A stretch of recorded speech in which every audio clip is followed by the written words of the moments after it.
auto update. Every single one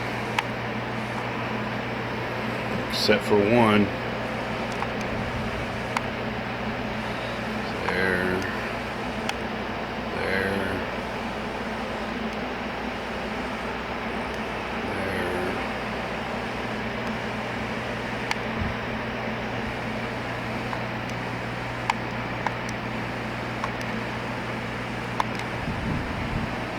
This is the only one that hasn't popped yet. It's the AK-49, but here's another AK-49 in the fabric, and then the AK-49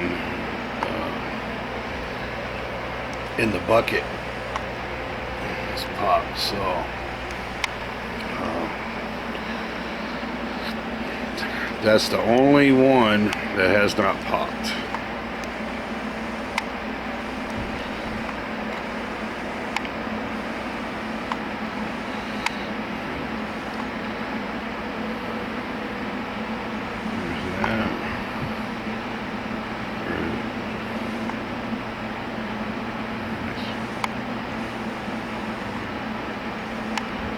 See it?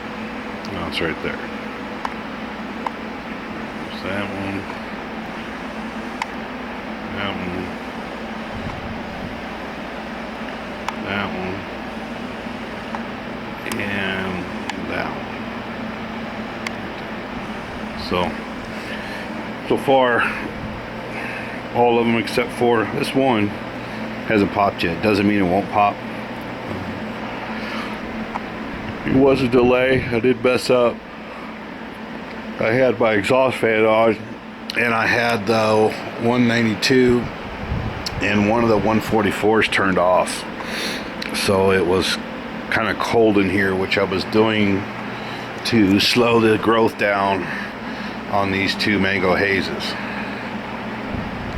that I cut in half. They were like 6 feet tall, or about 5 feet tall, and I cut them in half and cut a bunch of stuff off, and now they're all regrowing.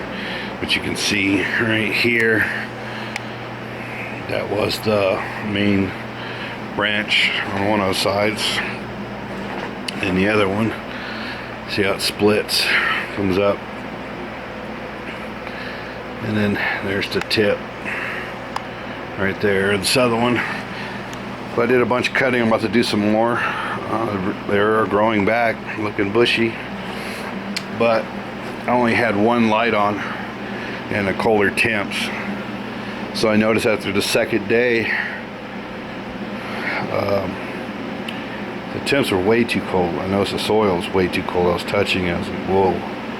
So what I've done is I turned off the exhaust fan in the bedroom, which I really don't need in the winter time, most of the time around this time of the year with the temperatures, and that got me back up to about 80-85 range, which is nice warm in here. Brought the humidity up. Right now it's about almost 50, but brought it back up to about 55. A lot of that environment control is from here. There's two things, from here and heat. Well, the lights are my heat source. Even though they're LEDs, they still put out some heat. Not like HPS, but you have the fans that are blowing on the heat sinks that blow out of here, so you get warm air in here.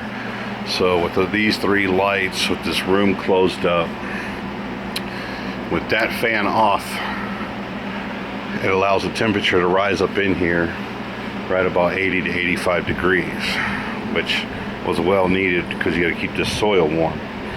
And I kept watering the top until I see them sprout. When I stop the watering, for probably won't be another week before I even water, because all that soil underneath there is completely wet. Now it looks dry on top, but as soon as you move down, it's not. It's wet. Well, there's no roots. The only thing that's happening to the water in this soil is evaporation. So these probably wait about 5 days or so, then I'll water them. Right now the roots are going to dig down and look for some of that moisture. This one right here is freaking tall. You know, that's all that thing is. It's crazy.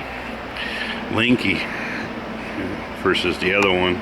It's a little shorter. I think there's all the shell's still on it, so I'm gonna try to get the shell off gently. I don't know if I can do this that well with the camera.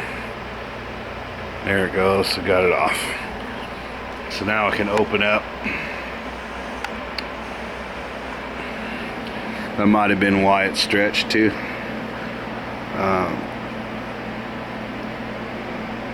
With the shell on, it has no leaf mass to do any photosynthesis. So there we go. I think we just found out another thing, which common sense, but I didn't know from experience. But looking at all the other ones, that one had the seed stuck on the first two leaves. So this is the other one in the fabric pot. It's about half the height, but it didn't have that. And it also has the first set of real leaves growing out of it, versus this one, the one that got tall and stretchy, doesn't. See, so the shell can definitely stump its growth. These ones, real tiny. But hopefully I get the AK. I'm gonna still keep it going.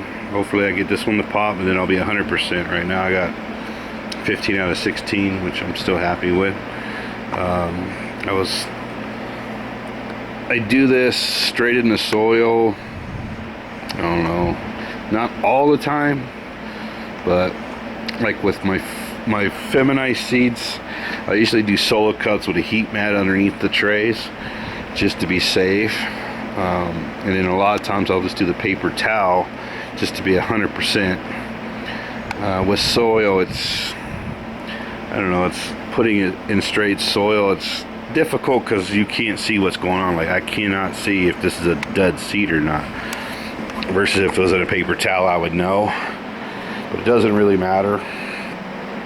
What's nice about doing it this method is there's absolutely no shock, no adjustment, nothing. The seed, it does its deal. The roots are already going in. If it needs any nutrients, it's there.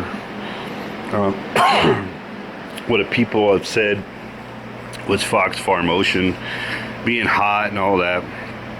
I don't know. I guess you can get a bad batch, maybe, but I guess it would be, to me, more you just have a sensitive strain,